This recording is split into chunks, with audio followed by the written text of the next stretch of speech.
Minasan, konnichiwa. Nggak mutu, dah langsung intro aja dah.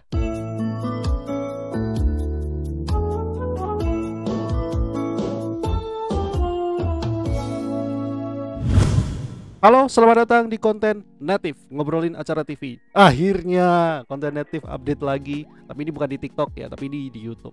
Oke, konten native kali ini, konten native kali ini gue pengen ngomongin sesuatu hal yang mungkin beberapa jam terakhir ini lagi rame diperbincangkan. Itulah dimana storynya Bang Jerome Pauline yang rame ngomongin soal TV ya, program TV di Jepang yang berbeda 100%, 180 derajat lah dibanding dengan program TV yang ada di Indonesia. Di story tersebut, Bang Jerome Pauline bilang bahwa tayangan di Jepang itu mendidik karena tayangannya kuis semua. Ya pastinya karena kuis semua, masyarakat diajak untuk mikir, diajak untuk mencoba untuk menambah wawasan pengetahuan umum begitu. Sedangkan di Indonesia ya tahu sendiri lah begitu. Yang pastinya Bang Jerome Pauline di storynya itu nggak nyebutin bahwa acara TV itu jelek, kebanyakan jelek, nggak bilang kayak gitu. Cuman ya bilangnya kayak ya gimana ya begitu doang. Dan kemudian banyak banget rame netizen mengkomentari, ada yang ngasih contoh-contoh program TV yang berkualitas, ada yang nge-hate, bahkan ada yang mungkin udah nggak sampai di ranah-ranah itu, udah di luaran sana dan lebih jauh lagi. Itu ada di mana banyak orang yang nge-overhate kontennya Nihongo Mantapu yang udah nggak terlalu mendidik lagi, karena konten-kontennya sekarang lebih menghibur, konten-konten yang menghibur, nilai pendidikannya atau nilai edukasinya berkurang. Tapi ya oke. Kalau gue mau langsung aja tanggapan gue bagaimana, oke? Jadi kalau misalkan kalian tanya tanggapan gue gimana, jawaban gue adalah ya emang apa salahnya seorang Jerome Pauline memberikan statement seperti itu? Salahnya di mana? Itu dia yang jadi pertanyaan gue.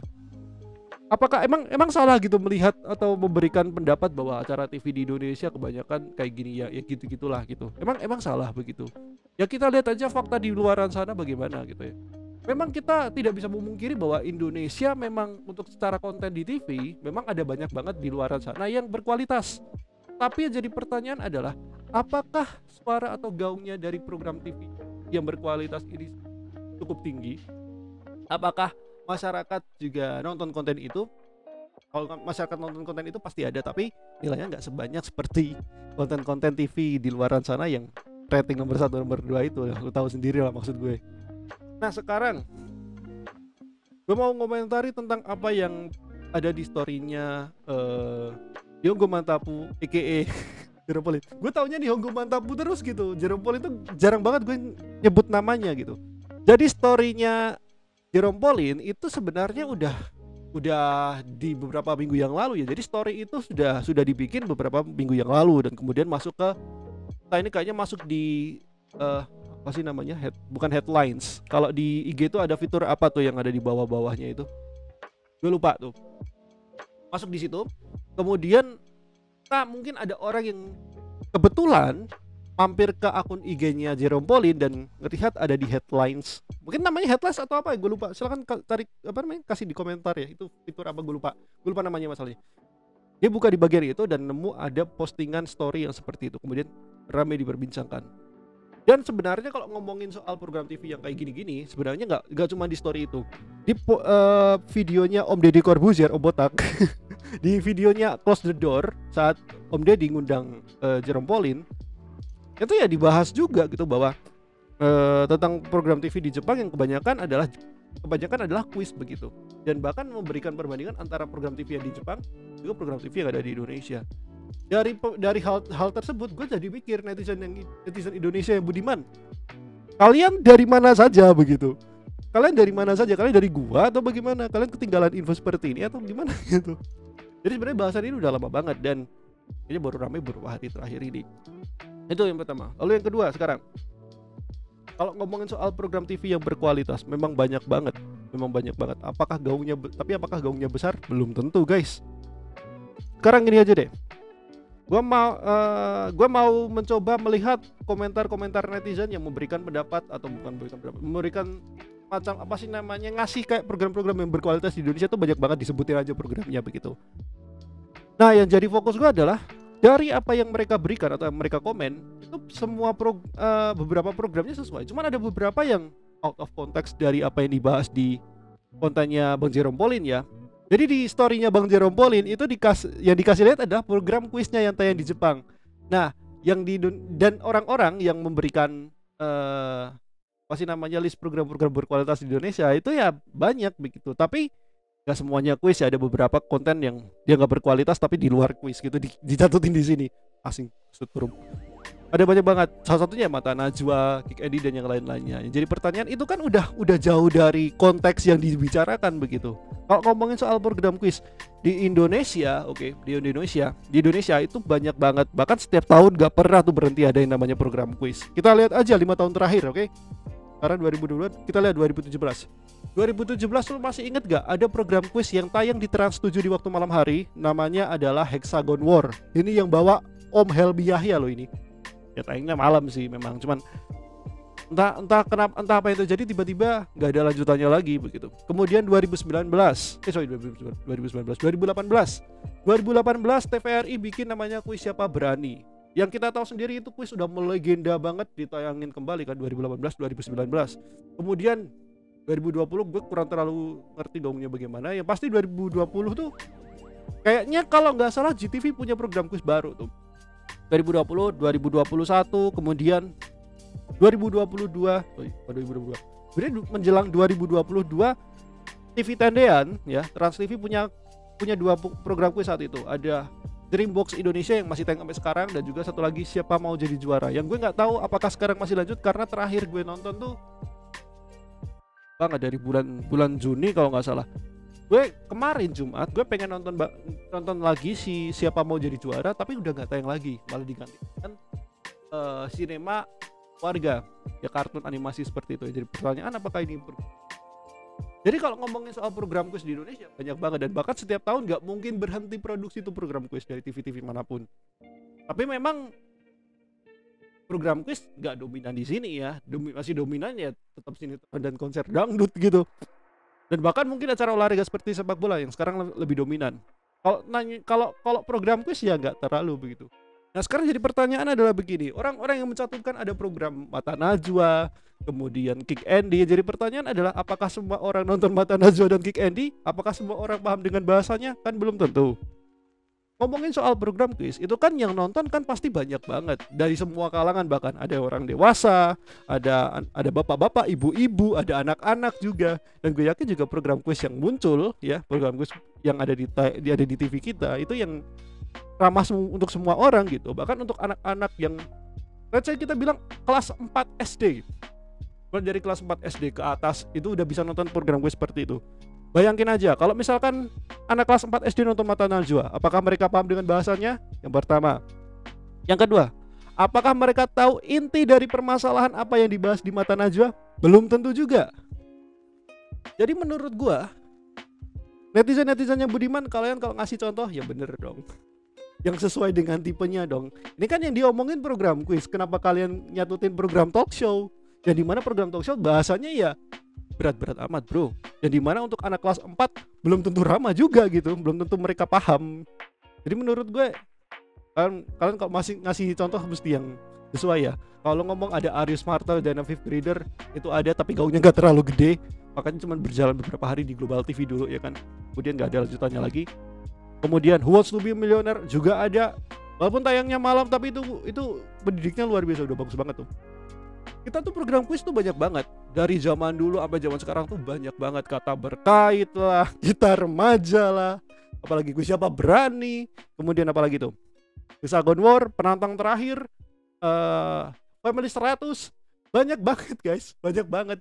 Cuman ya memang penonton kita saja yang memang tidak terlalu ya mungkin terlalu sedikit yang menyaksikan program itu, karena mereka lebih dominan konten-kontennya adalah yang drama, sinetron, entertainment dan yang lain-lainnya. Sekarang gini, kalau ngomongin banyak banget ada yang bilang kalau program kuis itu nggak laku. Sebenarnya nggak juga. Ya ada yang nonton cuman sedikit, itu aja deh ya. Karena gini, kalau ngomongin soal TV, penonton kita di TV tuh ya C dan D ya, kelompoknya C dan D. Kelompok A dan B itu udah jarang banget nonton TV. Kelompok A dan B ini sekarang malah mulai berganti jalurnya, udah bukan lagi di TV tapi di media yang lain seperti YouTube dan yang lain-lainnya. Jadi menurut gua karena sekarang kebanyakan yang nonton TV adalah kelompok C dan D, yang bisa kita sebut C dan D ini secara strata ekonomi nggak terlalu bagus. Ya tayangan TV ya seperti yang kita tahu seperti apa begitu. Tapi juga tidak menutup kemungkinan mereka yang ada di kelompok strata C dan D ini juga mereka masih punya pemikiran bahwa program-program berkualitas itu masih banyak dan mereka lebih memilih untuk nonton tayangan tersebut.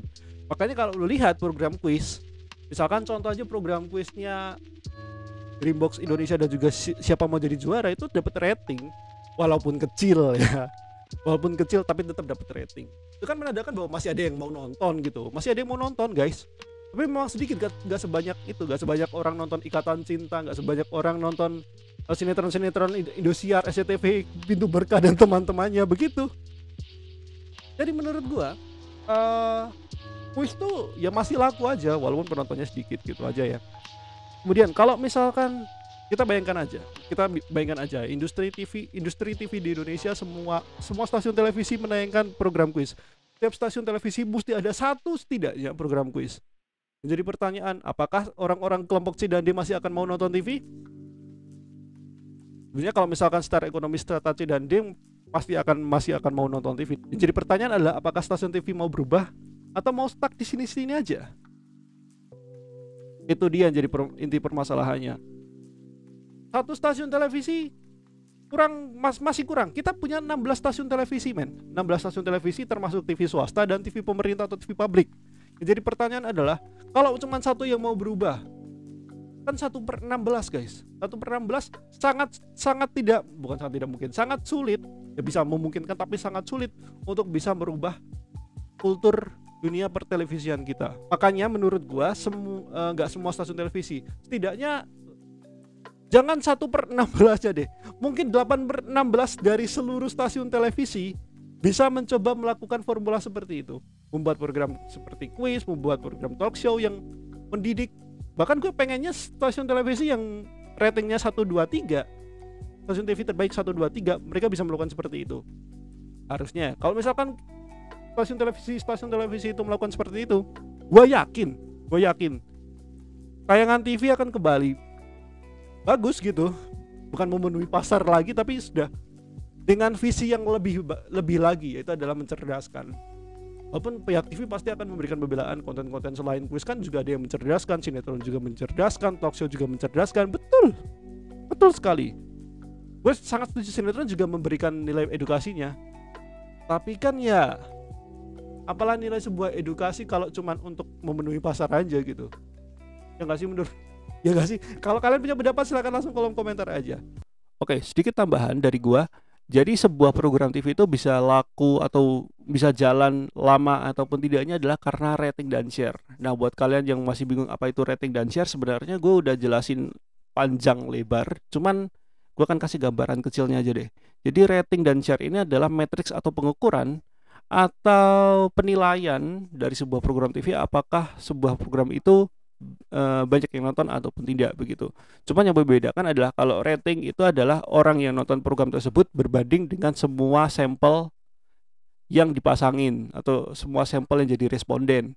Kalau share itu orang yang nonton program tersebut berbanding dengan orang yang di jam tersebut lagi nyalain TV atau lagi nontonin program TV gitu ya.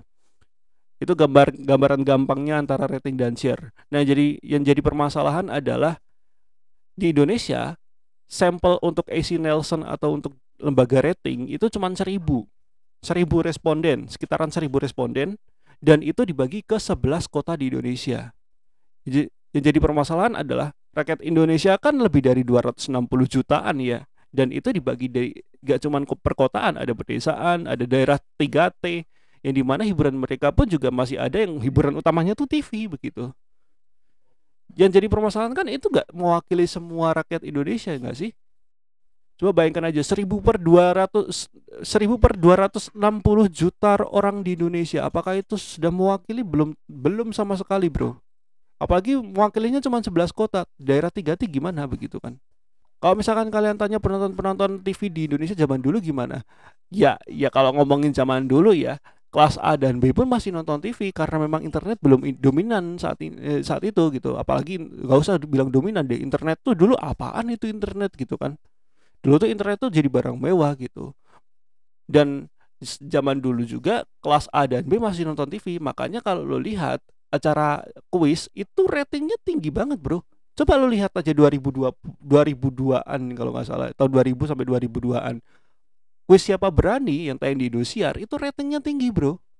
Coba bandingin sama Siapa Berani di tahun 2018 2019 yang tayang di TVRI. Ratingnya kecil, siarnya kecil, tapi setidaknya dapat begitu ya.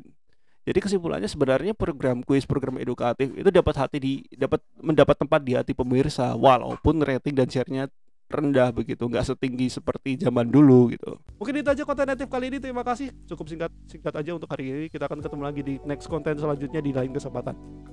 Lukman Isenet pamit. Stay creative, stay positive thinking. Kalian bisa nonton konten-konten lainnya dari Lukman Isenet Media di kanal YouTube ini pastinya. Sampai jumpa.